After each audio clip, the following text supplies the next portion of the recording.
Hello everyone, कैसे हैं आप सब और क्या हाल समाचार हैं आपके। देखिए सरकार क्या कर रही है, इनोवेशन पे पैसे खर्च कर रही है और वहीं पर म्यूचुअल फंड हाउस इस बात को समझ रहे हैं तो नए नए इन्वेस्टमेंट के वो थीम ला रहे हैं जहां पर सरकार पैसा लगा रही है। और वहीं पर एक बहुत ही इंटरेस्टिंग इन्वेस्टमेंट का ऑप्शन आया है क्योंकि ये बहुत धमाकेदार है। तो आज की वीडियो में इसी धमाकेदार ऑप्शन के बारे में बात करने वाले हैं, इनोवेशन। देखिएगा विद डेटा, लेकिन पहली बार आए हैं तो चैनल को सब्सक्राइब कर लीजिएगा, बेल आइकन हिट कर लीजिएगा और बहुत बेहतरीन वीडियो आपके स्क्रीन पर दिख रही है। अगर अभी तक नहीं देखी हो तो चैनल पे जाइए, देखिए और फाइनेंशियल लर्निंग लेते रहिए।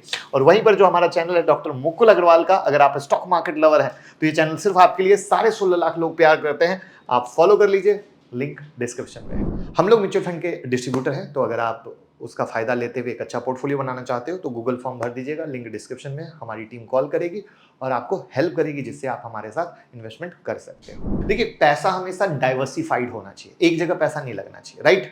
तो उसी डाइवर्सिफिकेशन में ये एक ऑप्शन है और बहुत मामूली सी प्राइस में इनोवेशन के पूरे थीम में आप पैसा लगा सकते हैं। एसबीआई इनोवेटिव अपॉर्चुनिटी फंड एक टेक्नोलॉजी और इनोवेशन का जबरदस्त संगम। तो चलिए समझते हैं कि भैया ये फंड कहां पे आपका पैसा इन्वेस्ट करेगा, क्या है एडवांस टेक्नोलॉजी, क्या अच्छा है क्या खराब है, हर चीज को अच्छे से समझने के लिए एक नजर इंडिया में पिछली 2 सदी में हुए इनोवेशन पर डालना पड़ेगा। बिल्कुल टेक्नोलॉजी के दुनिया में आए तो आप देखो, telegraph, printing press, telephone, radio, television, cell phone, personal computer और स्मार्ट फोन किस तरीके से तेजी से टेक्नोलॉजी बदली है।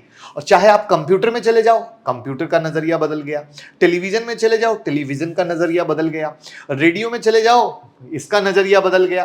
तो हर जगह नजरिया बदला है, रीजन क्या है? टेक्नोलॉजी। और आज स्मार्टफोन, रोज नया नया डेवलपमेंट। इंटरटेनमेंट में आते हो, म्यूजिक बॉक्स से हम फोनोग्राफ पे आए, transistor, Walkman, MP3 player, iPod, smartphone और न जाने क्या क्या क्या क्या, राइट।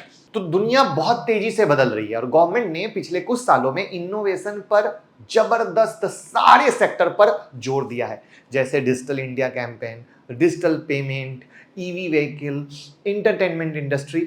चलिए देखते हैं।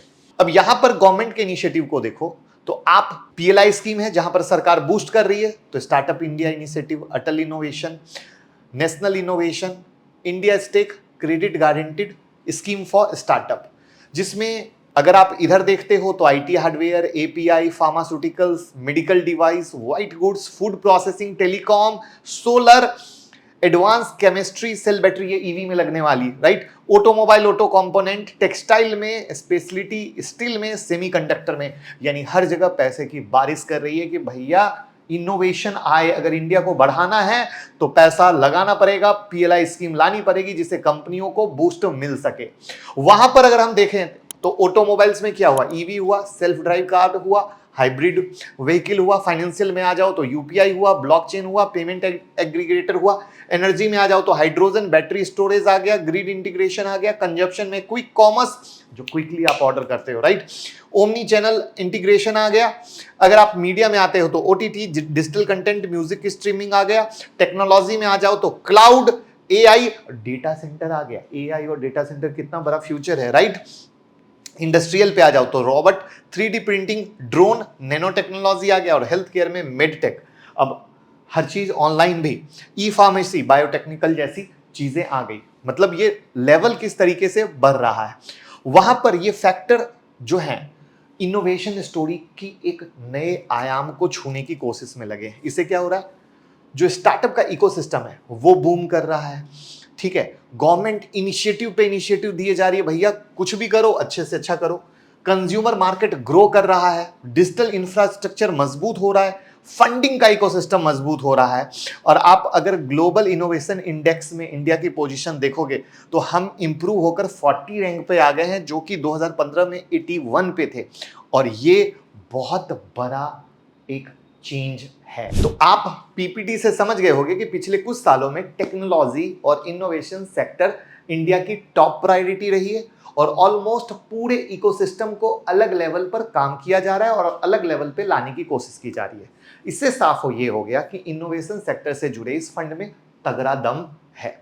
तो आगे बढ़ने से पहले जल्दी से एक नजर कुछ फंड फैक्ट पर डाल लेते हैं। फंड फैक्ट में भैया इनका नाम क्या हुआ, SBI innovative opportunity fund, thematic fund कहलाएगा। प्रसाद पड़ाला जी फंड मैनेजर हैं। इनका जो बेंचमार्क हुआ निफ्टी 500 टीआरआई, यानी इस फंड अच्छा तब कहलाएगा क्योंकि ये एनएफओ है, तो ये अच्छा तब कहलाएगा जब बेंचमार्क को बीट करेगा। लेकिन एनएफओ में क्या होता है, एनएफओ में हमें नया आया होता है तो हिस्ट्री मालूम नहीं होती है। तो यहां पर हम गौर करते हैं कि या तो फंड मैनेजर कैसे हैं, या फिर किस थीम पे काम हो रहा है और क्या वो थीम भविष्य की जरूरत है या नहीं। साथ में जब ये फंड आ रहा है तो इससे पहले क्या कोई इनोवेटिव का कोई दूसरा एएमसी फंड चला रहा था क्या, और चला रहा था तो वो कैसा परफॉर्म कर रहा था, ये बहुत सारी चीजें देखने की जरूरत होती है। जहां पर 5,000 रुपए मिनिमम अप्लीकेशन अमाउंट है, इसको ध्यान रखिएगा। और जब ये लिस्ट हो जाएगा उसके बाद 500 रुपए से कर सकते हो, बट अभी जो मिनिमम अप्लीकेशन अमाउंट है वो 5,000 का है। 29 जुलाई को खुल रहा है, 12 अगस्त को बंद हो जाएगा और अलॉटमेंट का डेट मोटा मोटा 20 अगस्त है। तो सवाल यह है कि ये फंड इतना स्पेशल क्यों है, तो उसके कुछ की फीचर और बेनिफिट को समझने की कोशिश करते हैं। तो यहां पर जो फंड एलोकेशन जाने वाला है, equity and equity related securities के लार्ज कैप में 80% मिनिमम वे में जाएगा और मैक्सिमम 100%। एक तो रिस्क खत्म हो गया कि 80% आपका पैसा स्टॉक में लगा रहे हैं, वो भी लार्ज कैप में लगा रहे हैं, बराबर। स्मॉल कैप में जाने से थोड़ा सा डर हो जाता है। तो यानी अब ये क्या करेंगे, बड़ी कंपनियों को पकड़ेंगे, और बड़ी कंपनियां वो जो उस सेक्टर में जाना चाह रही है। अब इसमें अच्छी बात क्या है, इनोवेशन जैसी चीजों में जाने के लिए पैसा भरपूर चाहिए होता है, ठीक है। तो अब लार्ज कैप को क्यों पकड़ा, क्योंकि लार्ज कैप वो कंपनियां जिनके पास पैसा भरपूर है, तो वो अच्छे तरीके से अच्छा कर पाएंगी। वहीं पर अगर अदर देन लार्ज कंपनी में हम जाते हैं तो इक्विटी रिलेटेड फॉरेन कंपनी में भी ये अप टू 20% तक पैसा लगा सकते हैं, या डेट मार्केट में 20% तक लगा सकते हैं, या रिट या इनविट में 10% तक लगा सकते हैं। तो 80% तो मिनिमम इधर खेलेंगे, 20% से 10% किधर खेल सकते हैं, वो एक पूरा इनके पास एरिया है। बट 80% हमेशा मेजोरिटी होता है जो यहां पर आपके सामने दिख रहा है। तो अब अप्रोच क्या हो गया, अप्रोच बहुत सिंपल है कि इनोवेशन थीम पकड़ना है, वहां पे 80% पैसा लगाना है। जहां पर ग्लोबल स्टॉक को भी अलाइन करने की बात है, क्योंकि यहां से देखा, यहां पर equity related securities foreign market आ गया, क्योंकि फॉरेन कंपनी भी इसमें आगे है तो वो वहां पे आ गया। एक डाइवर्सिफाइड पोर्टफोलियो बन जाएगा सेक्टर और मार्केट कैप के बीच में, क्योंकि आपने शुरू कहां से किया था, ये देखो, automobile, financial, energy, consumption, health care, industry, technology, media. तो आप एक जगह थीमेटिक होते हुए भी एक जगह नहीं रुक रहे हैं, पैसा कहीं ना कहीं बट रहा है, ठीक है। यहां पर एम है कि 35 से 40 स्टॉक का मोटा मोटा पोर्टफोलियो बने। जैसे म्यूचुअल फंड में जब आप पैसा लगाते हो तो वो जो फंड मैनेजर होता है स्टॉक में पैसा लगाता है, तो इनका है कि 35 से 40 स्टॉक रखेंगे, जहां पर strong competitive advantage, long run की कहानी, स्ट्रॉन्ग आरओई कैश फ्लो वाली कंपनी को करना है। तो वो 80% जब लार्ज कैप में जा रहे हैं, वहीं से पिक्चर क्लियर हो गई कि भैया हम एरी गैरी जगह पे जा ही नहीं रहे हैं। तो अब ये किसके लिए सुटेबल है, कौन से इन्वेस्टर के लिए सुटेबल है, तो भैया जिनको चाहिए अपकमिंग ट्रेंड पकड़ना और कोई ऐसा बिजनेस जो पूरा धमाका कर दे, मार्केट में आग लगा दे, पूरा मार्केट में आग लगा दे, उसी आइडिया को पकड़ते हुए लिया गया है। जहां पर जब हम कहते हैं ना, हमें कुछ ऐसा बिजनेस बताओ जो फ्यूचर का बिजनेस हो, धमाका होने वाला हो, सरकार का भी नजर हो, कंपनियां भी पैसा लगा रही हो, तो ये उस तरह की सोच पे एक डाइवर्सिफाइड पोर्टफोलियो बनाते हुए आपको मौका मिलेगा। यहां पर जो मैंने कहा था बेंचमार्क की बात, तो अब मैंने क्या किया कि पहले से आईसीआईसी वालों का इनोवेशन फंड था, तो इनका बेंचमार्क निफ्टी 500 टीआरआई है, उसका रिटर्न 39.15% है, और आईसीआईसी वालों ने कितना किया, 53.7। तो एक अच्छी बात क्या हुई कि ये सच में अच्छा फंड है, क्योंकि इनोवेशन पे काम आज से तो शुरू नहीं हो रहा, पहले से हो रहा है। तो उस दौरान भैया ये धमाका निकल के आया है, ये आपको एक बहुत बड़ा हुक मिल गया। तो पुराना रिटर्न आपने देख लिया। अब ये जो एसबीआई है, ये क्या होगा, एसबीआई और आईसीआईसी के बीच कड़ी टक्कर आ जाएगी, और जो फंड मैनेजर अच्छा परफॉर्म करेंगे वो निकल पाएंगे।